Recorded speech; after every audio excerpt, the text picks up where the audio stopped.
26 या 27 मई। वट सावित्री व्रत कब है? 2025। महिलाएं यह एक काम जरूर से करना होगी, अखंड लक्ष्मी और सौभाग्य की प्राप्ति।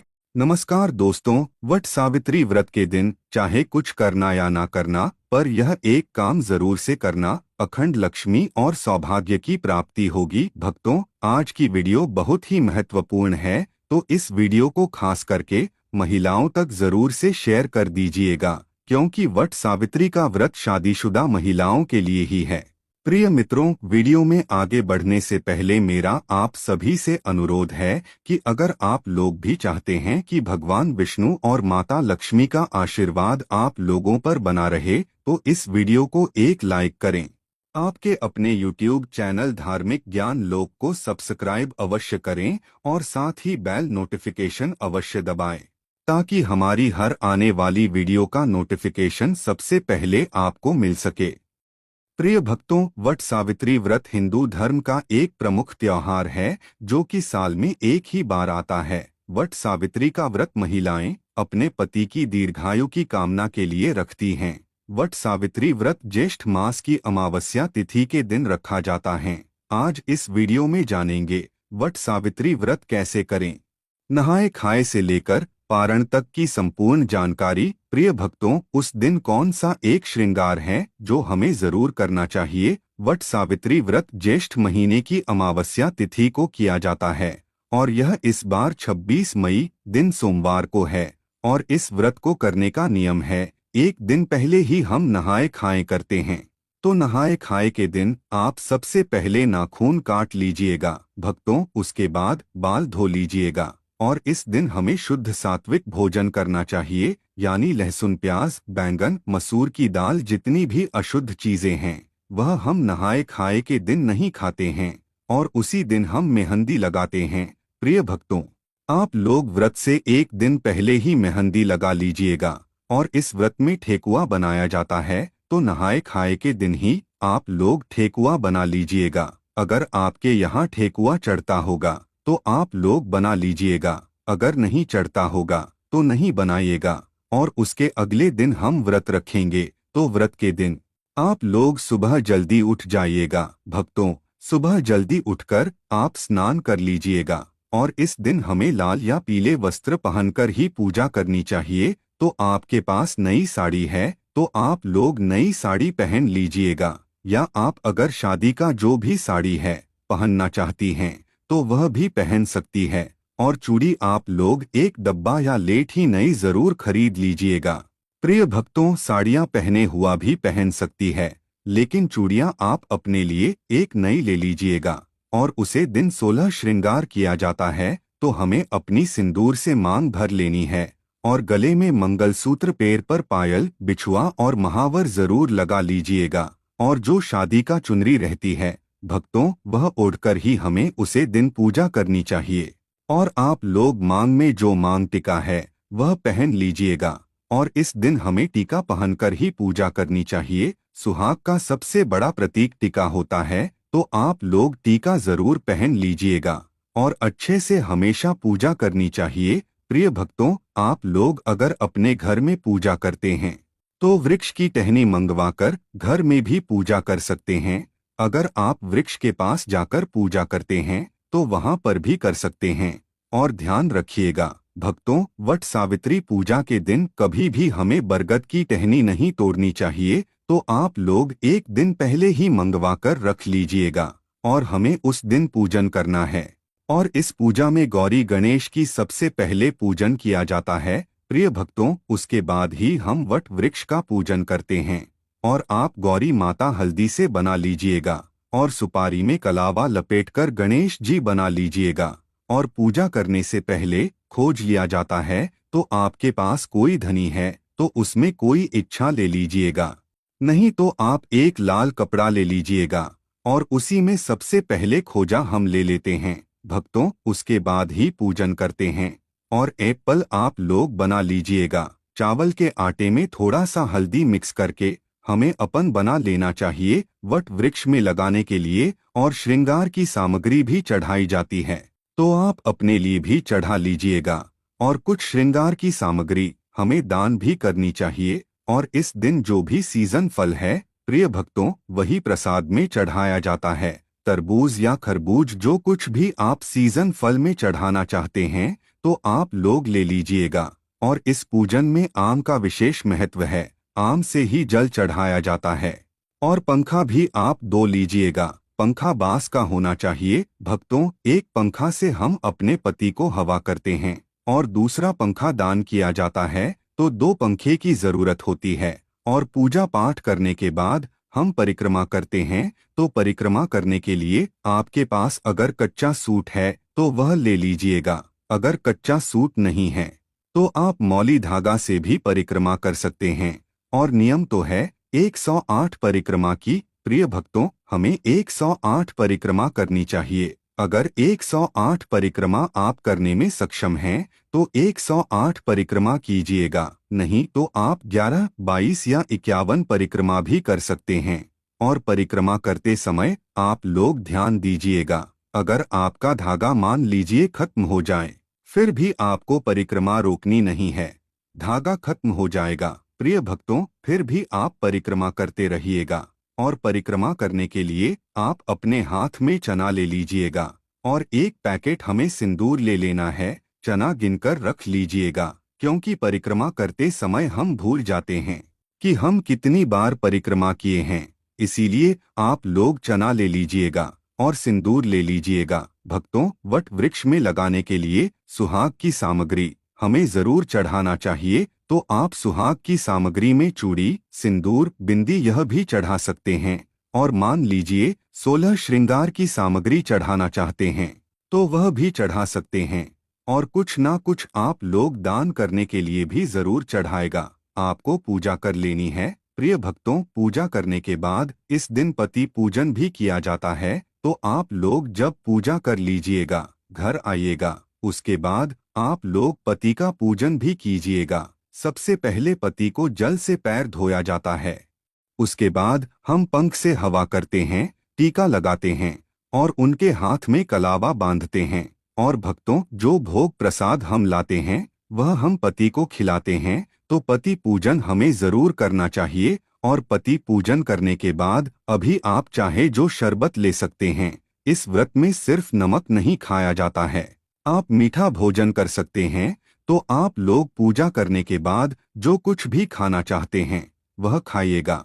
और प्रिय भक्तों, शाम में सूर्यास्त होने से पहले ही आप मीठा भोजन कर लीजिएगा। सूर्यास्त होने के बाद हमें कुछ भी नहीं खाना चाहिए। और व्रत का पारण हम अगले दिन करेंगे। और इस बार वट सावित्री व्रत 26वें दिन सोमवार को है और नहाए खाए 25वें दिन रविवार को है।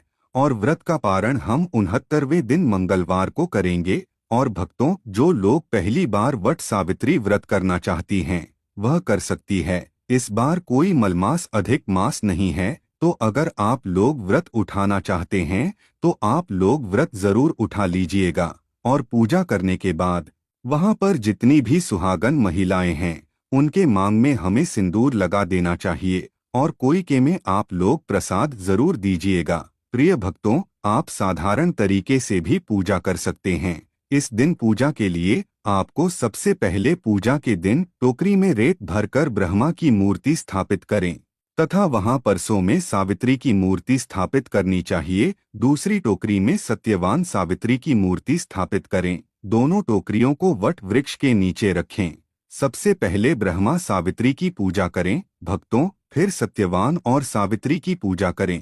इसके बाद वट वृक्ष को पानी, जल, फूल, मूली, होली, कच्चा दूध, चना, गुड़ तथा धूप दीप से पूजा करें। जल चढ़ाकर वृक्ष के चारों ओर कच्चा धागा लपेटकर 3 बार परिक्रमा करें। वट के पत्तों की माला पहनकर कथा का श्रवण करें। पूजन सामग्री में प्रयोग की जाने वाली वस्तुएं ध्यान से जानें। प्रिय भक्तों, सावित्री सत्यवान की मूर्तियां, बांस का पंखा, लाल कलावा, धूप भी, फल, पुष्प, होली, सुहाग का सामान, पूर्णिया, बरगद का फल, जल से भरा कलश आप सभी को लेना है। सावित्री सत्यवान की मूर्तियां, बांस का पंखा, लाल कलावा, धूप, होली, सुहाग का सामान, पूरिया, बरगद का फल, जल से भरा कलश। भक्तों, शास्त्रों के अनुसार बरगद के वृक्ष के तने में भगवान विष्णु, जड़ों में ब्रह्मा और शाखों में भगवान शिव का वास है। इस वृक्ष में कई सारी शाखाएं नीचे की ओर रहती हैं, जिन्हें देवी सावित्री का रूप माना जाता है। इसलिए माना जाता है कि इस वृक्ष की पूजा करने से भगवान का आशीर्वाद प्राप्त होता है और मनोकामनाएं पूरी होती हैं। संतान प्राप्ति के लिए प्रिय भक्तों, इस वृक्ष की पूजा करना लाभकारी माना जाता है। माना जाता है कि ज्येष्ठ मास की अमावस्या तिथि के दिन वट वृक्ष की छांव में देवी सावित्री ने अपने पति की पूर्ण जीवित किया था, इसलिए वृक्ष की पूजा की जाने लगी। हिंदू धर्म में जिस तरह से पीपल के वृक्ष को भगवान विष्णु का प्रतीक माना जाता है, भक्तों, इस तरह बरगद के पेड़ को भगवान शिव का प्रतीक माना जाता है। माना जाता है कि तीर्थंकर रश्मिताभ ने ही अक्षय वट के नीचे तपस्या की थी। इस स्थान को प्रयाग में रक्तदेव तपस्थली नाम से भी जाना जाते हैं। प्रिय भक्तों, इस दिन कौन सी गलतियां भूलकर भी नहीं करनी चाहिए, आइए जानते हैं। वट सावित्री के व्रत में ऐसी कौन सी 3 चीज हैं जिसे सावित्री माता को नहीं चढ़ानी चाहिए तथा पूजा में इन चीजों को शामिल भी नहीं करना चाहिए, नहीं तो आपका व्रत टूट जाएगा और आपको पाप लग जाएगा। भक्तों, यह व्रत महाराष्ट्र, यूपी, बिहार और झारखंड में इस पर्व की अहमियत बहुत ज्यादा है। यहाँ तक कि विदेश में रहने वाली महिलाएं भी अपने पति के लिए वट सावित्री व्रत अवश्य रखती हैं।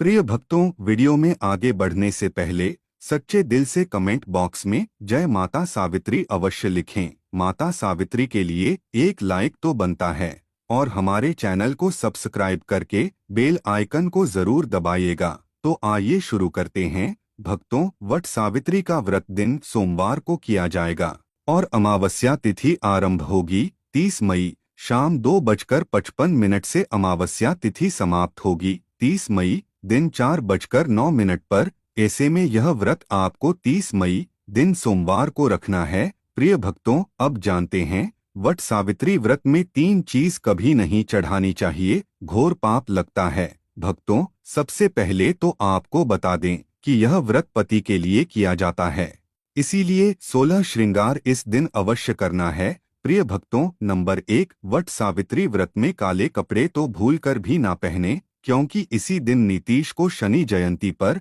शनि महाराज को काले कपड़े बिल्कुल भी पसंद नहीं हैं। ऐसे में सुहागिन महिलाओं के लिए अशुभ माना जाता है। साथ ही साथ वट सावित्री व्रत में सफेद कपड़े पहने। सुहागिनों के लिए सफेद कपड़े उनके लिए विधवा होने का रूप माना जाता है। भक्तों, इस दिन आपको लाल वस्त्र पहनना चाहिए, जिससे सावित्री माता प्रसन्न होती है और देती है आपको अखंड सौभाग्यवती का वरदान। प्रिय भक्तों, नंबर 2, इस समय जितना ज्यादा हो सके श्रृंगार आदि का दान करें, इससे आपके पति पर कभी कोई कष्ट नहीं आएंगे। माता सावित्री प्रसन्न होती है, लेकिन याद रहे कि खुद का मेकअप दान ना करें, बाहर से खरीद कर ही दान करें, इससे आपके जीवन में कभी भी धन की कमी नहीं होगी। भक्तों, नंबर 3, शास्त्रों के अनुसार माना जाता है कि वट सावित्री के व्रत में व्रतधारी को नमक का सेवन नहीं करना चाहिए। घर में किसी भी व्यक्ति को मांस मदिरा का सेवन नहीं करना चाहिए। इस समय सहवास नहीं करना चाहिए और मुख से गंदे विचार नहीं निकालने चाहिए। वट सावित्री के दिन सुहागिन महिलाओं को ज्यादा सोना नहीं चाहिए, घोर पाप लगता है। प्रिय भक्तों, इससे पति की आयु कम हो जाती है। इस समय आप सुबह सूर्य उदय से पहले अभिषेक पूर्वक उठ जाएं, माता सावित्री होती है प्रसन्न। भक्तों, नंबर 4, शास्त्रों के अनुसार माना जाता है कि कम से कम सावित्री तथा करवा चौथ वाले दिन या जो अपने पति के लिए व्रत रखा है, उसे दिन आप जितना ज्यादा हो सके मांग में सिंदूर थोड़ा लंबा लगाइए। इससे पति की आयु बढ़ती है और आपकी खूबसूरती देख माता रानी प्रसन्न होती है और देती है अखंड सौभाग्यवती का वरदान। प्रिय भक्तों, वट सावित्री के दिन मांग में थोड़ा सा सिंदूर लंबा ही होना चाहिए। मांग में ज्यादा से ज्यादा सिंदूर भरना चाहिए। कम सिंदूर भरने से पति की आयु भी कम हो जाती है और आपको आयु बढ़ानी है, इसलिए पति की आयु कम ना करें। भक्तों, नंबर 5, वट सावित्री क्वीन लाल फूल अर्पित करना चाहिए। लाल फूल अर्पित करने से जीवन में सुख समृद्धि बनी रहती है और माता सावित्री प्रसन्न हो जाती है। लाल फूल को प्रेम का प्रतीक माना गया है। लाल फूल प्रेम को बढ़ाता है। प्रिय भक्तों, नंबर 6, वट सावित्री के दिन घर में मीठे पकवान अवश्य बनाने चाहिए और भोग लगाना चाहिए। भक्तों, नंबर 7, मामूली व्रत सोचकर। वट सावित्री के दिन अधिकतर महिलाएं ब्यूटी पार्लर जाकर अपने बाल कटवा लेती हैं, जो कि घोर पाप लगता है। इससे पति की मृत्यु निकट आ सकती है। लंबे बाल किसी भी सुहागन महिलाओं को वट सावित्री के दिन नहीं कटवाना चाहिए। इससे माता सावित्री क्रोधित हो जाती है। नंबर 8, वट सावित्री के दिन आप कोई भी चीज अर्पित करें, लेकिन ध्यान से देख लें कि वह चीज खंडित ना हो। उसके बाद ही अर्पित करें। कोई भी चीज टूटी फूटी नहीं होनी चाहिए। जब आप अपने हाथों में चूड़ियां पहने तब देख लें वह चूड़ियां सफेद ना हो। नीली चूड़ियां भी नहीं पहननी चाहिए तथा काली चूड़ियां भी नहीं पहननी चाहिए। टूटी चूड़ियां भी कतई नहीं पहननी चाहिए। घोर पाप लगता है और व्रत टूट जाता है। भक्तों, इस दिन गले में मंगलसूत्र पहनना कतई ना भूलें, नहीं तो आपका व्रत पूरा नहीं माना जाएगा। गले में मंगलसूत्र अवश्य होना चाहिए। प्रिय भक्तों, अब जानते हैं वह कौन सी 3 महिलाएं वट सावित्री का व्रत भूलकर भी नहीं रखना चाहिए। भक्तों, नंबर 1, वट सावित्री का व्रत ऐसी महिलाएं कभी ना रखें। अगर आपके मन में आपके प्रेमी का ख्याल ना कर किसी गैर मर्द का ख्याल आता है या किसी गैर औरत का ख्याल आता है, तो यह आपके चरित्र के लिए अच्छा नहीं माना जाता। नंबर 2, गर्भवती महिला। वट सावित्री का व्रत गर्भवती महिलाओं के लिए बहुत ही मुश्किल भरा समय हो जाता है। इस समय व्रत रखने पर गर्भवती महिला को काफी दिक्कतों का सामना करना पड़ता है। आपको बता दें कि शास्त्रों में ऐसा बिल्कुल भी नहीं लिखा गया है कि कोई भी गर्भवती महिला वट सावित्री का व्रत नहीं रख सकती। प्रिय भक्तों, लेकिन अगर आपके अंदर कमजोरी ज्यादा है या आप इस व्रत का पालन ऐसे समय में नहीं कर सकती, तो आप वट सावित्री का व्रत ना रखें, क्योंकि ऐसे समय में व्रत रखना अनुरक्षित हो सकता है। इसीलिए व्रत रखने से पहले डॉक्टर की सलाह तुरंत लेनी चाहिए, क्योंकि आपके बच्चे को कुछ भी हो सकता है। भक्तों, नंबर 3, शास्त्रों में बिल्कुल साफ साफ बता दिया गया है कि कई नियम ऐसे हैं जहां पर पति पत्नी का शामिल होना आवश्यक हो जाता है और जो कि 7 फेरे लिए बगैर कुछ काम हो ही नहीं सकता। वट सावित्री का त्योहार मुख्य रूप से शामिल है। आपको बता दें कि जो पति पत्नी 7 फेरे लिए बगैर रह रहे होते हैं, तो इसे अशुभ माना जाता है। ऐसे रिश्ते की सावित्री का व्रत रखने में सक्षम नहीं होते, बल्कि ऐसे रिश्ते अशुभ होने के साथ ही कलंकित भी माने जाते हैं। प्रिय भक्तों, ध्यान देने योग्य महिलाओं के लिए है। महिलाएं विशेषकर ध्यान दें कि वट सावित्री के दिन आपको सुहाग की कोई भी सामग्री किसी को दान में नहीं देनी है, किसी को पहनने के लिए भी नहीं देनी है।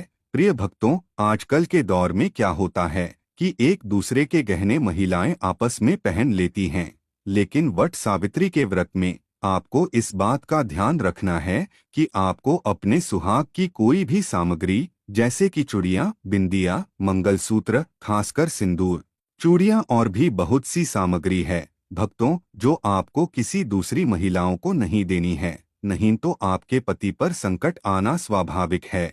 इसलिए इन गलतियों को करने से बचें। व्रत में ब्रह्मचर्य का पालन करते हुए व्रत रखें। माता सावित्री आपके पति पर, आपके बच्चों पर अपना आशीर्वाद हमेशा ही बनाए रखें। दोस्तों, आज की हमारी वीडियो आपको कैसी लगी हमें कमेंट करके बताएं। अगर आपको हमारी वीडियो अच्छी लगी हो तो कमेंट बॉक्स में जय मां लक्ष्मी जरूर लिखें। भगवान आप सब पर कृपा बनाए रखें। जय श्री कृष्णा दोस्तों।